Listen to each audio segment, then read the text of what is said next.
باب کراهیت المعصفر للرجال. دی باب کې د ښایي چې د معصفر رنګ یو رنګ دی عصفر معصفر چې شي که نه بیا معنا د رنګ یې ولې ورکړو عصفر یعصفر عصفر ویل شي عنصر عنصر عصفر خلک یې که نه نه بس زیړ رنګ یې واچوي سوري پکې واچوي پکې شوخ رنګ سي شوخ رنګ ختیځې کې مشبع بالعصفر چې خیر موړ کې رنګ دومره ډېر ورکړي چې بیا نور څومره ورکوي نه جوتېږي بس بیا ختم شي که نه سیچوریټډ شي انسیچوریټډ سیچوریټډ شي که نه ښه بلکل ډاک کې پکې پنډ سنډ رنګ سي چې پنډ یې ورکړي خو بس تت رنګ شي ورکوي یا ړنګ یې ورکوي بیا هغومره درجې کې نه وي که نه ړنګ رنګ دی دلته کپړې ته 3 ورې ورکړو پنډ رنګ یو ورې ورکړه برابر دي سره نو اوس دی چې دا کپړې هم پیغمبر علیه السلام منع کړي دي مکروه تنزیهي دي یا مکروه کې واچوه. وبه قال حدثنا أبو بكر بن أبي شيبة قال حدثنا علي بن مسهر زيد بن أبي زياد الحسن بن سهيل بن عمر رضي الله تعالى عنه قال نهى رسول الله صلى الله عليه وسلم عن المفدم فدم رنگ تیل شا عن الفدم دي ذكي فدم دي ذكي مفدم جوړ کړ قال يزيد قلت للحسن ما الفدم فدم جسر قال المشبع بالعصفر یا بالعصفر عصفر فدم اندی تیل شي مشبع اشباع پکې کې خلک چې اشباع پکې لګوه که شی ډک وایا اشباع چې تیل شي لفظ ډک ویل کنه حرف اشباع اشبع یشبع اشباع مړونې د خموړي و ډک سک او د شبع اندی تروات دي کنه شبع یشبع شابع لا یشبع القرآن لا يشبع منه العلماء سيدا كنا. وبه قال حدثنا أبو بكر بن أبي شيبة قال حدثنا وكيان أسامة بن زيد بن عبد الله بن حنين قال سمعت عليا يقول نهاني رسول الله صلى الله عليه وسلم ولا أقول زد سنوي ما نهاكما نسبت د سیناکو من دا خبر خو بل ځای کې حدیث نه ثابت ده دی بسوي چې د سینوي مکانه چې نهاکم بلکې ځان خواري کوي عن لبس المعصفر صحیح شوه ورنور ځای کې عبدالله بن عمرو بن عاص صاحب حدیث ته په مسلم کې شته چې منع کړی دی پیغمبر علیه السلام ته نه. وبه قال حدثنا ابو بكر قال حدثنا عيسى بن يونس عن هشام بن الغاز عن عمرو بن شعيب عن أبيه عن جده قال د عمرو بن شعيب سند بن دي روایت قال أقبلنا مع رسول الله صلى الله عليه وسلم من ثنية إذخر يا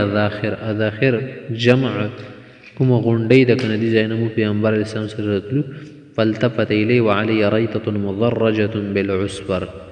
چې راتلله مو یو چادر و یو ټیکری و یوه کپړه وه ریته به سر یې کپړې تېل شي ریتا هغه ته نه شي له وټل کې چې ورته یې لږه ریتا راوړه د سالن سره خورمه هغه ریتا پښتو له خبرې اردو ټکه ده ریتا د زیبیل شان شی مزرجة بالعصفر چې د دغې رنګ سره لړلې شوي وي یعنې ورسره رنګ شوي زرج تزریج ملطخسي ملطخه فقال ما هذه دا دې څه راوړي دي نن فعرفت ما کرها ما ته پته ولګېدی چې دا شیخ مخصوص نه کو فاتیت علي وهم یسجرون تنورهم کور ته رالمه کور وله مې تنور لګولي اور یې بلولو تنور ضروري نه ده چې تنور یې کېدی شي تنور به و نغري چولې دا ټول شیان بس تنور دي که نه فقذبتها فيه پکې ورو مې شتو ومې سوځوو ثم اتيت من الغد چې سابا ولا رالم فقال يا عبد الله ما فعلت الريطه کپړه څه شوه فاخبرت مدې چې د سیمې وکړل فقال الله کسوتها بعض اهل کور ولته به د ورکړي وه که نه کور ولته به دې ورکړي او کور ولته استعمالول شي ښځې خو هر رقم رنګ استعمالولی شي که نه هر قسمه سور وي شین وي زیړ وي هر شان د رنګ وله جایز دی نه تاسو سوځول ولې فإنه لا بأس بذلك للنساء. باب الصفرة للرجال زیړې کپړې زیړ رنګ سړو دپاره استعمالول څنګه دي سړیو دپاره زیړ رنګ استعمالول څه ګناه خبره خو نه ده چې سره ګناهګریږي خو بهتره خبره نه ده چې زیړ رنګ کپړې استعمالوي زیړ به اوس څنګه وي چې د صفرا چی شتېلی شي یلو کلر تیل شي که نه یلو کلر اصفر رنګ کورکمن شاندې زیړ رنګي هلدي که رنګ صحیح ده نور دا قسمونه به پکې ډېر دي مالټي رنګونه او پلنکي رنګونه او رنګي رنګونه دنیا کې رنګونه یې زیړ له سور پکې لږ ور میلاو کړي یا بل پکې میلاو کړي وبه قال حدثنا علي بن محمد قال حدثنا وكيع عن ابن أبي ليلى عن محمد بن عبد الرحمن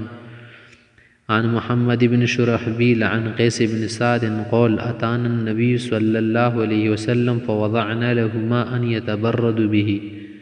پیغمبر سمون ځای ته راغلی و بیا مولا اوبه کېدولې و سره ټنډه کې اصیله و یعنې لمبېدل دپاره وي که نه کله کله بغیر د ضرورت هسې استعمالوي فاغتسل ثم اتيت بملحفة صفراء بس تولیا مولیا سیدسې شی مې وله راوړو زیړو فرایط اثر الورس على عقنه د بدن باندې د ورس ګل ولا اثرات موندل شو رنګ ولا یو رنګ دی ورکولی شي کپړې ته چې لوند شي به نیوی بیا خو رنګ لږ لږ ترېنه اخلي که نه خو مخکې خو داسې پاخه رنګونه نه و چې پېټرول او د شیانو سره یې کوي او ټینرو سره یې کوي او پلنکي شي سره یې کوي او دې سره یې کوي او پېټرول او خورو تیلو کې کوي کیروسین ایل کې کوي نه مخکې ساده پده رنګونه بس اوبو سره وییر کو خو به یې سي که نه لکه نکریزې به څه یې تلې اوس وله نکریزې نسي دومره عقنه چې شته چې د غوښه سي بدن کې داسې غوښه جواته غونې سي چې زور ویر کې داسې سي راځي غوښه مازې تیل شي عقن بابو البس ما شئت ما اخطاک سرفا و مخیله او مخیله بس کپړې چې څنګه غوستی غوسته خو دوه شیان پکې نه دي پکار نه دي دا منه شو چې سرې شنې زرغونې بیا غوسته وه زرغون شاه ځان نه جوړ بلکې چې کوه کپړې غوستو مناسبې کپړې غوستول پکار دي لکه سړی ورسره ښه لګي برابر لګي شریعت ته جوړ وي صرف منه اسراف ورکې نه وي اسراف منه څه چې لاندې ګرډوي یا د زیتوني کپړې کړي دي پکې قسمه قسمه شیان دې لګولي دي ځنه خلک کپړه والي درو کسان والا کپړه یې اخیستې ده به ویلې چې وردی راته جوړه کېدي په ځای وردی ځان ته واله که نه چې وردی غونې شیان پکې جوړوي یا مخیله پکې کوي تکبر مکبر چې دا نه یا څوک پکې ټوسایي نه